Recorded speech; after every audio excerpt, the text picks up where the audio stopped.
Hotel management లో 45 రోజుల ఉచిత శిక్షణ మరియు ఉద్యోగాలు. ఎస్ఎస్సీ, ఇంటర్, డిగ్రీ చదివిన వారు అర్హులు. వెంటనే కాల్ చేయండి 9154145734.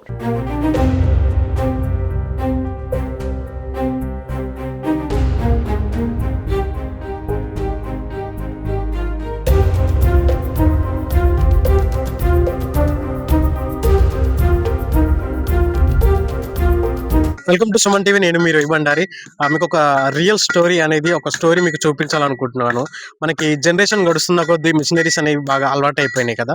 సో అవును, మనకి ఇప్పుడు కిచెన్లోకి వెళ్ళి చూస్తే మన ఇంట్లో కనిపించే ఎక్కువ మిషనరీస్, చిన్న చిన్న మిషనరీస్ అనేవి కనిపిస్తూ ఉంటాయి. మిక్చర్స్ కానీ, మిక్సింగ్స్ కానీ, లేకపోతే రైస్ కుక్కరు. సో ఇవన్నీ మనకి కనిపిస్తూ ఉంటాయి. కానీ వీటికి ముందు చేతి రుబ్బు రోళ్ళు కానీ, ఇసుక రోళ్ళు కానీ కనిపించేవి. సో వీటి వెనకాల చాలా చేతి కష్టం అయితే ఉంటుంది. సో వీటి తయారీ అనేది ఎంత కష్టంగా ఉంటుంది. దీనివల్ల మనకి అంటే ఇలాంటి ఇసుక రోళ్ళు కానీ, రుబ్బు రోళ్ళు కానీ వాడకం వల్ల ఆరోగ్యం కూడా చాలా మెరుగ్గా మంచిగా ఉండేవాళ్ళు. మన తండ్రులు, వాళ్ళ తాతలు కానీ చాలా ఎనర్జిక్గా, చాలా శక్తివంతంగా ఉండేవాళ్ళు. ఈ రుబ్బు రోల్ నుంచి రుబ్బుకొని తిన్న వంటని నుంచి అయితే మంచి ఎనర్జీ వచ్చేదని చెప్పేసి మనకు ఒక రియలిస్టిక్గా మనం మన పాత జనరేషన్ నుంచి చూస్తూ వచ్చినాము. దగ్గరే ఇక్కడ ఉన్నారనమాట. ఇలా కష్టం చూస్తూ ఉన్నాము.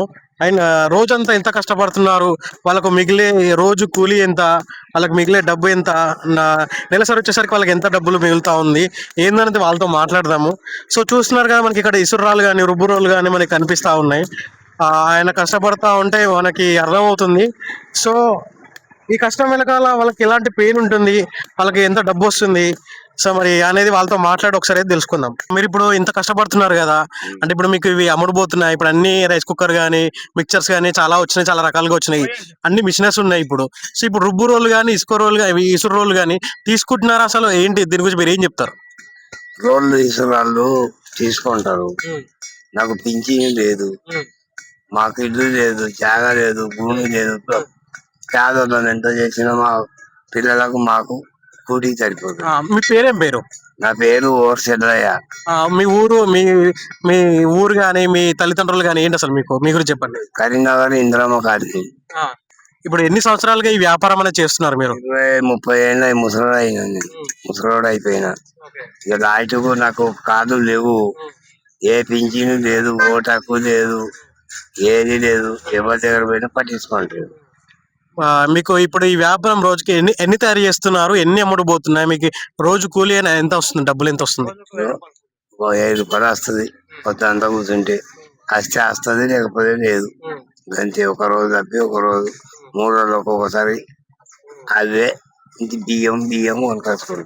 అంటే మరి మీరు నెలసరికి మొత్తానికి ఇవన్నీ రోజు కష్టపడతా ఉంటారు. నెలసరికి మీకు ఆదాయం ఎంత వస్తుంది, మీకు కష్టానికి జీతం లాగా అంటే అట్లీస్ట్ మీ సంపాదన ఎంత వస్తుంది నెలకు? నెలకు 10-15 వేలు వస్తాయి. అంత కష్టపడితే అంతకి ఏం లేదు. బట్టలు చక్కగా ఉన్నాయి, బట్టలు కొనుక్కోము. ఇక ఒక పూట తింటే ఒక పూట తింటారు. అంటే మీరు కరీంనగర్ నుంచి వచ్చారని చెప్పేసి అంటున్నారు కదా, మరి ఇక్కడ దుబ్బాకలో ఎక్కడ ఉంటున్నారు మీరు? ఇక్కడ రోడ్ సైడ్ అయితే కనిపించరు, రోడ్ పైనే ఉంటున్నారా? మేము ఆఫీస్ కాడ ఉంటుంటాం బాగా. ఇప్పుడు జర ఇట్లా అంగడి తాగింది కదా, జర గిరాకీ అవుతుందేమో అనుకుని ఇట్లా వచ్చినాం. ఇక ఆడనే ఉంటాం బాగా, ఆఫీస్ కాడనే ఉంటాం. అంటే తీసుకుంటున్నారా ప్రజలు ఎవరన్నా మరి ఇక్కడికి వచ్చి రోడ్లు కానీ తీసుకోరా? 1-2 పోతాయి, తీసుకుంటారు, వస్తారు, తీసుకుంటారు, 2-3 తీసుకుంటారు. అన్నైతే పోవు. ఇక అది మా బాధలు జరిగి. అంటే ఇప్పుడు మీరు ఇక్కడే ఉంటున్నారు కదా, మరి వంట అవన్నీ ఎట్లా సమర్థించుకుంటారు? చేసుకుంటాం. పొయ్యి మీద వండుకుంటాం, తింటాం, రోడ్డు పక్కన వండుకుంటాం. సో ఇక్కడే తింటారు, ఇక్కడే పడుకుంటారు, రోడ్ పైనే పండుకుంటాం. మీరు ఏమైనా చెప్పాలనుకుంటున్నారా? ఇంకా ఏమీ లేదు బాబు. జర పింఛను, ఒక పింఛను సాయం చేయండి. ప్రభుత్వం నుంచి మీకు పింఛన్ వస్తే చాలని కోరుకుంటున్నారు, అంతేనా? ప్రభుత్వం నుంచి నాకు పింఛన్ వస్తే చాలు. ఓటు హక్కు లేదు, ఏది లేదు. 40-50 ఏళ్ళు, 50-60 దాటుతున్నాయి. ఇప్పుడు మీ వయసు ఎంత ఉంటుంది? దాదాపు 60 ఉంటుంది. 60 సంవత్సరాలు ఉంటారా? సో మీకు 60 సంవత్సరాల నుంచి మీది కరీంనగర్ అంటున్నారు కాబట్టి మీకు పింఛన్ లేదు, మీకు ఏం లేదు అంటున్నారు, అంతేనా? మీకు పింఛన్ వచ్చి ఉంటే మీకు ఓటర్ ఐడి ఉంటే సరిపోతుంది అంటారు, అంతేనా? పింఛన్ వస్తే ఓటు హక్కు ఉంటే గంతే సరిపోతుంది. సో వీళ్ళకి ఈ రాళ్ళు ఎక్కడి నుంచి తెచ్చుకుంటారు? ఈ రాళ్ళు తెచ్చుకొని ఎలా తయారు చేస్తారు, తయారు చేసిన తర్వాత ఎలా అమ్ముతారు, అమ్మిన తర్వాత వాళ్ళకి వచ్చే లాభం ఎంత ఉంటుంది, సో దానికి మొత్తం వివరాలు ఏంటో మాట్లాడైతే తెలుసుకుందాము. సో ఓకే అండి. అన్న మేము ఇది రాయి ఆదిలాబాద్ నుంచి తీసుకొచ్చుకున్నాం అన్న. ఆదిలాబాద్ ఫారెస్ట్ ఏరియాలో ఉంటుంది ఇది. అక్కడికి పోయి మేమే ఇక కొట్టుకొని ఇట్లా పెద్ద పెద్ద గుళ్ళు ఉంటాయి, ఆ గుళ్ళలో చిన్న చిన్న ఇట్లా ముక్కలు చేసుకొని ఒక లారీ మాట్లాడుకొని ఆ లారీలో వేసుకొని వచ్చి ఇక్కడ ఉండి ఇదంతా తయారు చేసుకొని మా ఇంటికి వెళ్ళిపోతాం ఇక. ఇప్పుడు మీ సొంత గ్రామం కానీ మీ సొంత ఊరు లేకపోతే మీ తల్లిదండ్రులు ఏంటి, మీ పూర్తి వివరాలు చెప్పండి. ఆ పెద్ద మీకు ఏమవుతారు? మామయ్య అవుతాడు ఆయన, మా మేనమామ. మీ పేరు, మీ ఊరు ఎక్కడ? మా సొంత ఊరు ఇక్కడ మంతిని పెద్దపల్లి దగ్గర సెంట్రీ కాలనీ. అయితే మేము ఇప్పుడు కరీంనగర్ వచ్చేసి కరీంనగర్లో ఉంటున్నాం. కరీంనగర్ వచ్చేసి ఇదే పని చేసుకుంటూ ఇక అక్కడ ఉంటే మాకు వెళ్ళదని చెప్పి ఇట్లా వచ్చి ఇక్కడ వేసుకుంటే చుట్టూ విలేజ్లు ఉంటాయి కదా, వచ్చే వాళ్ళు పోయే వాళ్ళు ఎవరు తీసుకుపోతారు, మేము కూడా ఊళ్ళో మడి తిరిగి అమ్ముకుంటాం. ఆటోలో వేసుకుపోయి అమ్ముకుంటాం. ఓకే, ఇప్పుడు మీకు దీని గురించి మాకు ఇప్పుడు రుబ్బు రోలు కానీ వాటి గురించి మాకు పోతే ఒక్కొక్కటి చూపిస్తూ మాకు ఎక్స్ప్లెయిన్ చేస్తారా దాని గురించి? కానీ కారం కానీ అన్ని నూరుకోవచ్చు దీంట్లో. ఓకే, ఏ పచ్చళ్ళైనా నూరుకోవచ్చు. ఈ చిన్న రోళ్ళు, ఓకే, అల్లం ఎల్లిపాయ అట్లాంటివి నూరుకోవచ్చు. ఇవి అంటారు ఇసురాళ్ళు. ఇసురవుతులు అంటే పప్పులు కానీ అవి కానీ ఇసురుకోవచ్చు. 3 రకాలు చేస్తాం మేము. ఇసురవుతులు, పెద్ద రోళ్ళు, చిన్న రోళ్ళు 3 రకాలు చేస్తాం ఇవి. అంటే ఇప్పుడు ఇసురు రోళ్ళు కానీ రుబ్బు రోళ్ళు కానీ మనకైతే కనుమరుగు అయిపోయినాయి. మనకి ఎక్కువ మిక్సీలు కానీ లేకపోతే రైస్ కుక్కర్లు కానీ వాడుతున్నారు. ఇప్పుడు వెనకట ఏమున్నాయి, ఏం లేవు. మిక్సీలు ఉన్నాయా, కరెంట్లు ఉన్నాయా, అవన్నీ ఏం లేవు. అప్పుడు కరెంట్ లేకపోయినా ఏం పైన రోడ్లో నూరుకొని తింటే ఎంత మంచిగా ఉన్నారు. ఇప్పుడు ఇవన్నీ కొత్త కొత్తగా సిస్టాలు వచ్చేసి ఎట్లున్నారు పబ్లిక్, ఎట్లున్నారు పబ్లిక్.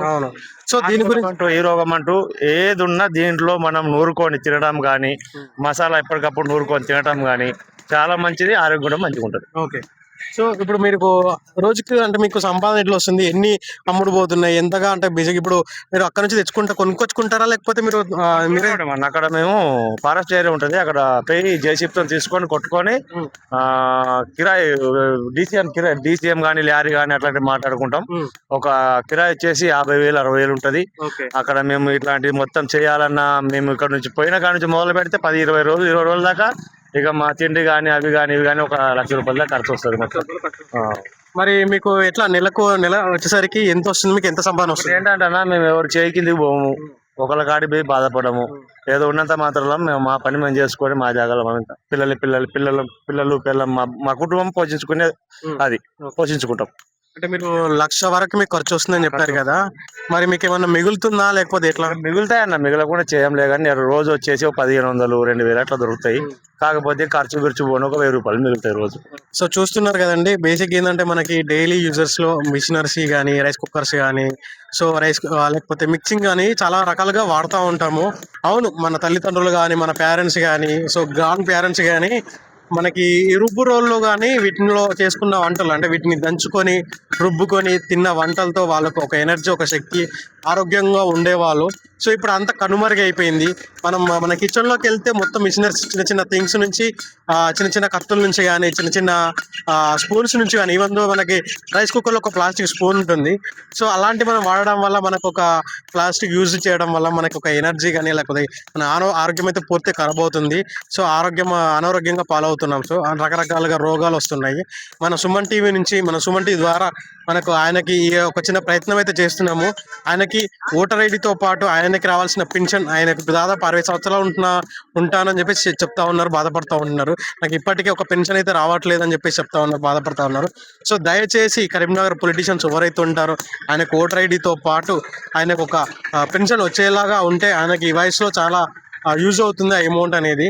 సో మా సుమన్ టీవీ నుంచి ఈ యొక్క రియల్ స్టోరీ మీకు రీచ్ అయ్యేలా మేమైతే ఒక చిన్న ప్రయత్నం అయితే చేస్తున్నాం. సో దయచేసి ఆయనకు ఈ యొక్క చిన్న హెల్ప్ చేస్తారని కోరుకుంటున్నాం. So thank you. చూస్తూనే ఉండండి సుమన్ టీవీ.